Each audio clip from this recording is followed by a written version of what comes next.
자, 15번 문항으로 가겠습니다. 자, 15번 문항은 이제 지도자가 수업의 어떤 성공. 자, 지도자가 기본적으로 우리가 하는 거를 다 수업이다라고 얘기를 합니다. 그래서 기본적으로 수업을 하는데 수업이 제대로 되고 있는지 안 되고 있는지, 즉 성공하고 있는지의 여부를 판단을 하죠. 그때 가장 중요한 기준이 뭐냐라고 물어보는 거예요.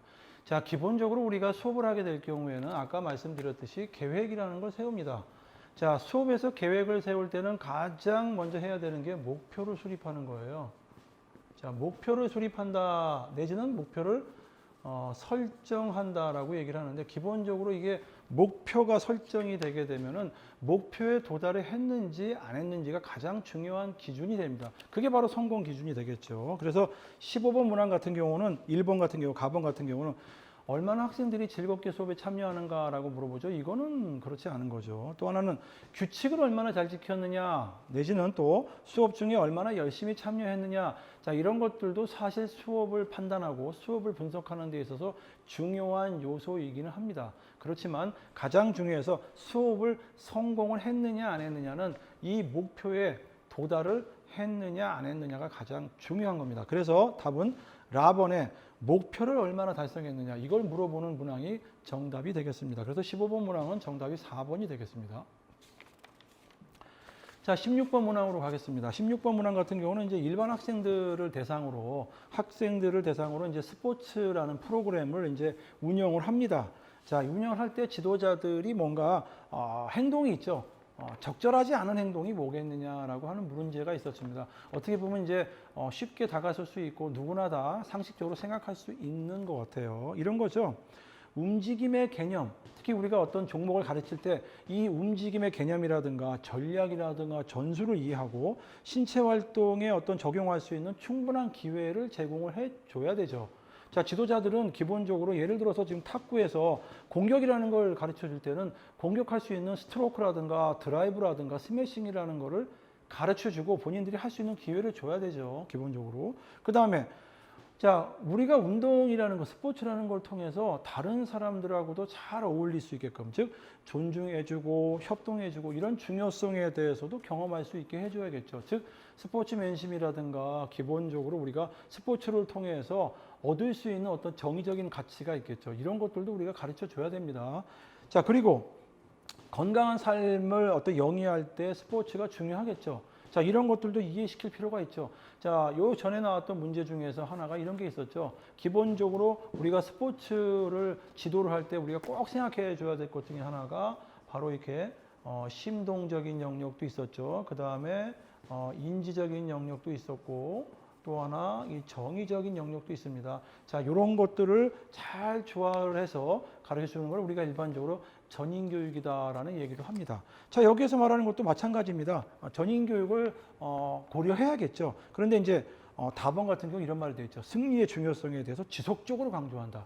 물론 우리가 기본적으로 스포츠 활동을 통해서 물론 이제 게임을 하다 보면 승리라는 거를 추구를 하게 되면 더 열심히 하게 되죠. 그러나 승리에 대해서 지나치게 지속적으로 강조하는 것은 사실은 어찌 보면 우리가 추구하고자 하는 교육에서 어긋날 수가 있습니다. 그래서 답은 16번의 답번이 되겠습니다. 17번으로 가겠습니다. 17번 같은 경우는 이제 평가에 대해서 나왔습니다. 다음에 설명하는 이제 평가 방법이 어떤 거냐라고 물어보는 거예요. 기본적으로 이제 이런 것들이에요. 미리 정해놓은 기준이 있대요. 미리 정해놓은 기준이라는 건 이런 거죠. 목표라는 거죠. 자, 오늘 수업을 할 때, 자, 여기까지 가는 거야. 예를 들어서 농구에서 자유투를 넣는데 10번 던지면 5번 이상을 이제 꼬링을 해야 된다라고 목표로 수립을 했어요. 예를 들어서. 자, 그럴 경우에 그 기준과 비교해서 학습자가 5번 이상을 했는지 6번을 했는지 이거를 갖다가 평가를 할 수가 있겠죠. 자, 이런 평가가 어떤 평가냐라고 하는 거죠. 순위를 가리는 건 아니에요. 5번 이상이면 자유투 동작을 성공한 걸로 하자 했을 경우에 자, 목표에 도달을 했죠. 목표에 도달을 했는지 안 했는지를 물어보고 있습니다. 2번 같은 게 또 이런 거죠. 개인의 어떤 목표 성취 여부. 어떤 학생은 5개를 했고 어떤 학생은 4개를 할 수가 있겠죠. 즉 개인별로 목표 성취를 했는지 안 했는지에 대해서 관심을 가질 수가 있겠죠. 자, 이런 평가가 어떤 평가냐라는 거죠. 또 세 번째 이런 것도 있죠. 신뢰할 수 있는 어떤 기준 설정이 어렵다. 이런 거예요. 목표를 설정하는데 과연 5개 이상이 과연 그 자유투 성공을 했을 경우에 그 기능을 우리가 숙달을 한 건지 6개 이상이 맞는 건지 자 이런 기준 설정을 할 때 좀 어려움이 있다라는 거죠. 자 이런 평가가 어떤 평가냐라고 물어보고 있어요. 자 이런 거는 우리 기본적으로 절대평가라고 합니다.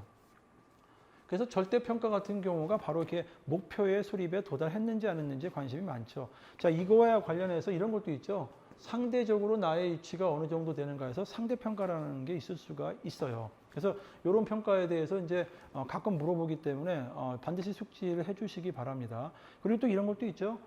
처음에 학습자들의 출발점 행동이 어느 정도나 되는지 진단하는 평가도 있고 수업이 진행되는 중간에 여러 가지 평가를 통해서 어떤 교수 학습을 개선한다든가 이런 평가도 있을 수 있겠고 수업이 다 끝난 이후에 총괄적으로 평가하는 총괄 평가도 있을 수 있습니다. 자, 이런 어떤 시기적인 평가도 있고 이런 어떤 절대평가나 상대평가, 즉 목표 수립에 대해서 상대적인 위치에 대해서 평가하는 평가도 있을 수 있다. 근데 여기에서는 지금 절대평가에 대해서 물어보고 있습니다. 자, 18